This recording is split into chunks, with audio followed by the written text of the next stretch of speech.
بسم اللہ الرحمن الرحیم۔ میں آپ سب حضرات کا،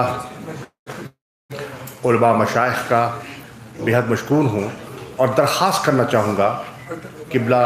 مفتی منیب الرحمان صاحب سے کہ اس پریس کانفرنس کا آغاز فرمائیں۔ بسم اللہ الرحمن الرحیم۔ سب سے پہلے میں آپ سب سے اور پوری قوم سے التجا کرتا ہوں کہ ہماری مسلح افواج کے جو جوان دفاع وطن میں شہید ہوئے، ہماری پولیس کے جو جوان اپنا فرض منصبی ادا کرتے ہوئے شہید ہوئے، تحریک لبیک پاکستان کے جذبہ محبت رسول سے معمور جو نوجوان شہید ہوئے، یا رب العالمین ان تمام شہداء کو اپنی بارگاہ عالی میں مغفرت کاملہ نصیب فرما، ان کو اور ہم سب کو آخرت میں شفاعت سید المرسلین نصیب فرما، اور ان کے لواحقین، متعلقین اور اعزاء کو صبر جمیل اور اس صبر پر اجر عطا فرما، اور ریاست سے اپیل ہے کہ ان کے پسماندگان کی کفالت کے لیے کوئی انتظام فرمائیں۔ اس کے بعد میں میڈیا کے دوستوں کا شکریہ ادا کرتا ہوں کہ وہ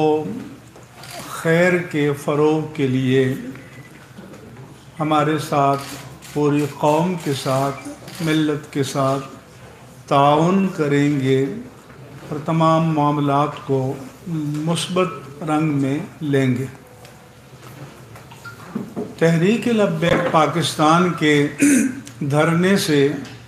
جو صورتحال پیدا ہوئی، اس سے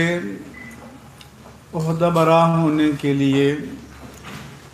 وزیر اعظم پاکستان نے حکومت کی جانب سے ایک انتہائی سنجیدہ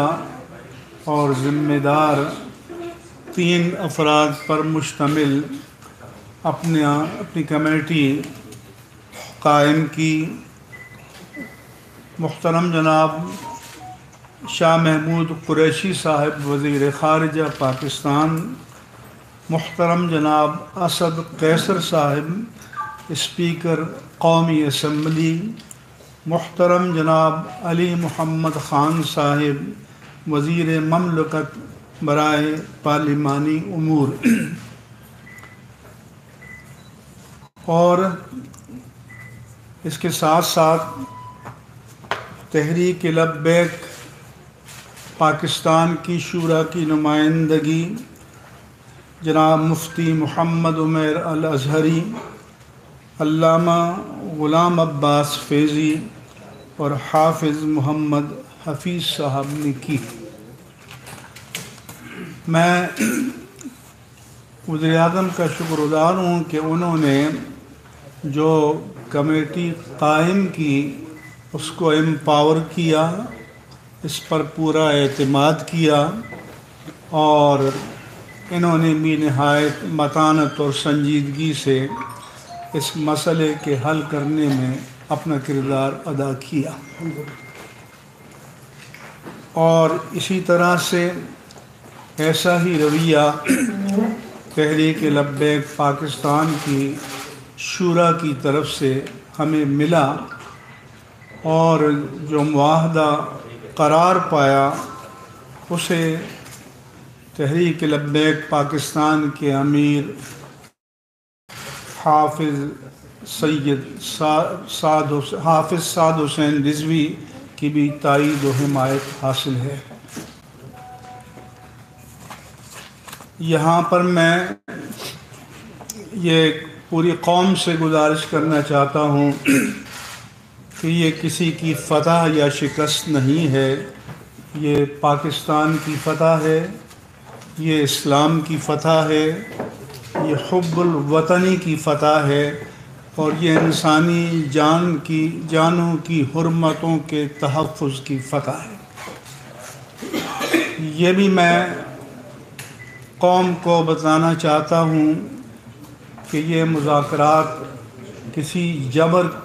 اور تناؤ کے ماحول میں نہیں ہوئے،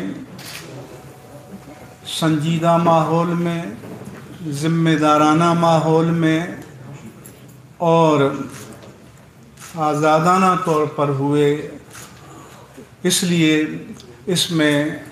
سب کا حسب مراتب کنٹریبیوشن ہے، حصہ ہے، اور سب ہماری اور پوری قوم کے شکریہ کے حقدار ہیں۔ یہ معاہدہ اس لیے ہوا کہ جوش پر ہوش غالب آیا، جذباتیت پر معقولیت غالب آئی، اور تمام فریقوں نے حکمت و تدبیر و تدبر اور بصیرت کا مظاہرہ کیا، اور اس کے نتیجے میں آج ہم یہاں آپ کے سامنے بیٹھے ہوئے ہیں۔ میں چند کلمات آپ کو پڑھ کر سناتا ہوں۔ الحمدللہ علی احسانہ، حکومت پاکستان اور تحریک لبیک پاکستان کے مابین اعتماد باہمی کے ماحول میں تفصیلی مذاکرات کے بعد اتفاق رائے سے معاہدہ طے پا چکا ہے۔ آئندہ ہفتے عشرے میں اس کے مثبت نتائج سامنے آ جائیں گے۔ معاہدے کے فریقین نے حکمت و تدبر کے ساتھ ملک و ملت کے بہترین مفاد میں یہ معاہدہ کیا، اور اللہ تعالیٰ کا کرم ہے کہ کسی ناخوشگوار صورتحال کے پیش آنے سے پہلے یہ فیصلہ ہو گیا۔ یہ پورے ملک کے لیے خیر و فلاح کی خبر ہے، اور قومی میڈیا کو اسے مثبت انداز میں پیش کرنا چاہیے، اور ملک میں امن، سلامتی اور عافیت کے لیے جو مخلصانہ جد و جہد کی گئی ہے اس میں آپ کو بھی اپنا حصہ ڈالنا چاہیے۔ تناؤ کی فضا میں جذبات کو قابو میں رکھنا اور جوش پر ہوش کا غالب آنا نہایت خوشائند ہے۔ اس معاہدے کی تفصیلات مناسب وقت پر سامنے آ جائیں گی، مگر انگریزی کا مقولہ ہے actions speak louder than the words. اس لیے آپ عملی نتائج دیکھیں گے۔ ہم نے ملک کی عافیت و سلامتی اور امن کے مفاد میں اس میں مصالحت کار کا فرض ادا کیا۔ میرے ساتھ کراچی سے سیلانی ویلفیئر ٹرسٹ انٹرنیشنل کے چیئرمین مولانا محمد بشیر فاروق قادری صاحب بھی تشریف لائے، اور ہم نے 12-13 گھنٹے مسلسل نان اسٹاپ یہ کاوش کی، محنت کی، اور جس کے نتیجے میں ہم ایک اچھے اختتام کو حاصل کرنے میں کامیاب ہوئے۔ ہم نے ملک کی عافیت و سلامتی اور امن کے مفاد میں اس میں مصالحت کار کا فرض ادا کیا۔ اللہ تعالیٰ اپنے حبیب کریم صلی اللہ علیہ وآلہ وسلم کے طفیل ملک کو اس کے بہتر ثمرات نصیب فرمائے۔ اس معاہدے کے نتیجے میں ایک اسٹیئرنگ کمیٹی بنائی گئی ہے کہ جو اس کی نگرانی کرے گی۔ وزیر مملکت برائے پارلیمانی امور جناب علی محمد خان صاحب اس کے سربراہ ہوں گے۔ جناب راجہ بشارت صاحب وزیر قانون پنجاب، سیکریٹری وزارت داخلہ حکومت پاکستان اور ہوم سیکریٹری صوبہ پنجاب بلحاظ عہدہ اس کمیٹی کے رکن ہوں گے۔ تحریک لبیک پاکستان کی طرف سے مفتی غلام غوث بغدادی اور جناب انجینئر حفیظ اللہ علوی اس کمیٹی کے رکن ہوں گے، اور انشاءاللہ تعالی یہ آج ہی سے فنکشنل ہو جائے گی اور فعال ہو جائے گی، اور یہ معاہدہ اس طرح کا نہیں ہے کہ دوپہر کو دستخط کیے جائیں اور شام کو ٹی وی پر کہا جائے کہ اس کی کوئی قانونی حیثیت نہیں ہے۔ اللہ کے قانون سے بڑھ کر بھی دنیا میں کوئی قانون ہے کہ اللہ فرمائے کہ وَأَوْفُوا بِالْعَهْدِ إِنَّ الْعَهْدَ كَانَ مَسْئُولًا، عہد کو وفا کرو، بے شک اللہ کی عدالت میں عہد کے بارے میں پوچھا جائے گا۔ میں اہل سنت و جماعت پاکستان کے ملک بھر میں اور بیرون ملک لوگ جو رابطے میں ہیں اور اس کے بارے میں متفکر تھے، ان سب کو یقین دلاتا ہوں، تمام مسلمانوں کو یقین دلاتا ہوں کہ انشاءاللہ تعالی اس سے خیر برآمد ہوگی۔ اسی طرح میں بعض دینی سیاسی جماعتوں نے، ان کے سربراہان نے مجھے ٹیلی فون کیا اور کہا کہ آپ جب اور جہاں کہیں گے منصفانہ مقصد کے لیے ہم آپ کے شانہ مشانہ کھڑے ہوں گے۔ میں ان کا بھی شکریہ ادا کرتا ہوں۔ حکومت کی صفوں میں جنہوں نے معقولیت کا مظاہرہ کیا اور جنہوں نے طاقت کے استعمال سے احتراز کرنے کا مشورہ دیا، اور حزب اختلاف میں جنہوں نے یا حکومت کے اتحادیوں میں جنہوں نے طاقت کے استعمال سے گریز کا مشورہ دیا، میں تہہ دل سے ان سب کا شکریہ ادا کرتا ہوں۔ ہمارے میدان صحافت کے تجزیہ کار ہوں، کالم نگار ہوں، دیگر حضرات ہوں جنہوں نے معقولیت کا مشورہ دیا، میں تہہ دل سے ان کا بھی شکریہ ادا کرتا ہوں۔ اور ان سب حضرات کی تائید اور کوشش سے یہ ماحول پیدا ہوا۔ میں میڈیا کے دوستوں سے گزارش کرتا ہوں کہ ایک دو دن اگر آپ کی دکان پہ مندی ہو جائے تو ملک و ملت کی خاطر، اس پیارے پاکستان کی خاطر اس کی قربانی دے دیجیے گا، اور منفی کھود کرید پڑھنے کی بجائے مثبت پہلوؤں کو سامنے لانے کی کوشش کیجیے گا، کیونکہ اس پاکستان کی سلامتی، اس کا امن، اس کی عافیت اور اس میں انسانی جانوں کا، املاک کا، آبرو کا تحفظ جس طرح حکومت کی ذمہ داری ہے، میری بھی ہے، آپ کی بھی ہے، ہر ایک کی ہے، اور جو جتنا اختیار و اقتدار رکھتا ہے اس کی سب سے زیادہ ہے۔ ہر ایک کو معلوم ہے کہ حکومت کے پاس طاقت بھی ہوتی ہے، ادارے بھی ہوتے ہیں، اس لیے جو لوگ بار بار یہ یاد دلانا چاہتے ہیں تو کیا وہ لوگوں کو احمق سمجھتے ہیں کہ ان کو اتنی بات بھی نہیں معلوم کہ حکومت کے پاس طاقت ہوتی ہے؟ لیکن پاکستان کے آرڈیننس فیکٹریز میں جو گولیاں اور اسلحہ بنتا ہے وہ اپنی قوم پر چلانے کے لیے نہیں، وہ داخلی اور خارجی دشمنوں کے خلاف استعمال کرنے کے لیے بنتا ہے۔ کسی بھی حکومت کے لیے طاقت کا استعمال اپنے عوام کے خلاف کوئی باعث افتخار نہیں ہے، اس کو ہمیشہ اور ہمیشہ زیرو آپشن پر رکھنا چاہیے، اور ہمیشہ مکالمہ اور مذاکرات کی طرف آنا چاہیے۔ اور آپ جانتے ہیں کہ اگر 90 ڈگری میں کھڑے ہو جائیں دونوں تو مسئلے حل نہیں ہوتے۔ ملک کی خاطر، عافیت کی خاطر، سلامتی کی خاطر تھوڑا بہت ہر فریق کو ایثار سے کام لینا پڑتا ہے۔ اچھی بات ہے کہ معاہدہ ہو گیا ہے لیکن اس سے پہلے بھی کافی سارے معاہدے ہوئے ہیں، تو کیا سمجھا جائے سر ٹھہر جائیے پلیز سن لیجیے آپ کا سوال۔ اس سے پہلے ہم ماضی کو بلا کر بیٹھے ہیں اور ہمیں یقین دلایا گیا ہے اور ہم ذمہ داروں کی یقین دہانی پر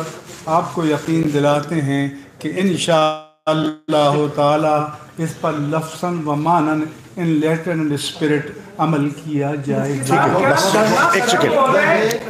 ٹھہریے بھائی جان، ایک منٹ ٹھہریے۔ بسم اللہ الرحمن الرحیم۔ جب میں کہوں گا سوال جواب دیکھیے یار سنیے، بسم اللہ الرحمن الرحیم۔ میں تمام علماء مشائخ کا، اکابرین کا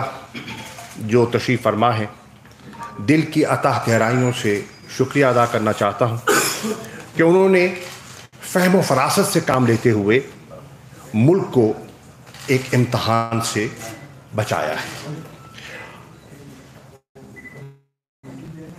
جمعے کے روز میں صبح جب تہران سے لوٹا تو نیشنل سیکورٹی کمیٹی کا اجلاس منعقد کیا گیا۔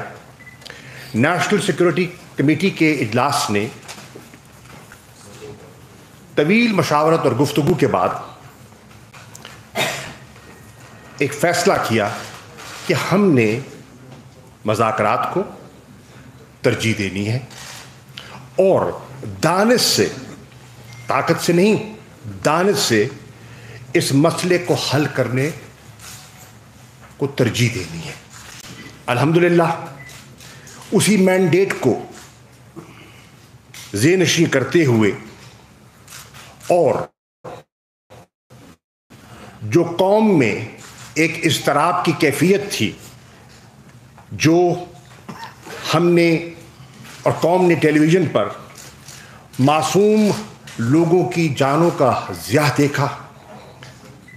لوگوں کو زخمی ہوتے دیکھا، املاک کا نقصان دیکھا، ہسپتالوں میں ایمبولینس کی رکاوٹ دیکھی، بچوں کو اسکولوں تک جانے کی دقتیں دیکھیں، اور جو ملک کی معیشت کو ایک نقصان کا خدشہ ہوا یا ہو سکتا تھا اگر یہ طوالت اختیار کرتا، ان سب چیزوں کو سامنے رکھتے ہوئے الحمدللہ ایک امن کا اور بہتری کا راستہ تلاش کیا گیا ہے۔ میں اس پر تمام اہل سنت کے زعماء اور قائدین کا شکریہ ادا کرنا چاہتا ہوں۔ میں تحریک لبیک کی قیادت کا بھی شکریہ ادا کرنا چاہتا ہوں، اور اگر اجازت دیجیے جنہوں نے اس میں اپنا حصہ شامل کیا، میں اپنے فرائض میں اس کو اپنا فرض سمجھتا ہوں کہ وہ اگر یہاں تشریف فرما نہیں بھی ہیں تو ان کا نام کا ذکر کر دیا جائے۔ مفتی منیر الرحمان صاحب تو تشریف فرما ہیں، ہم ان کے شکر گزار ہیں۔ جناب مولانا بشیر فاروق قادری صاحب تشریف فرما ہیں، کراچی سے تشریف لائے، ہم آپ کے شکر گزار ہیں۔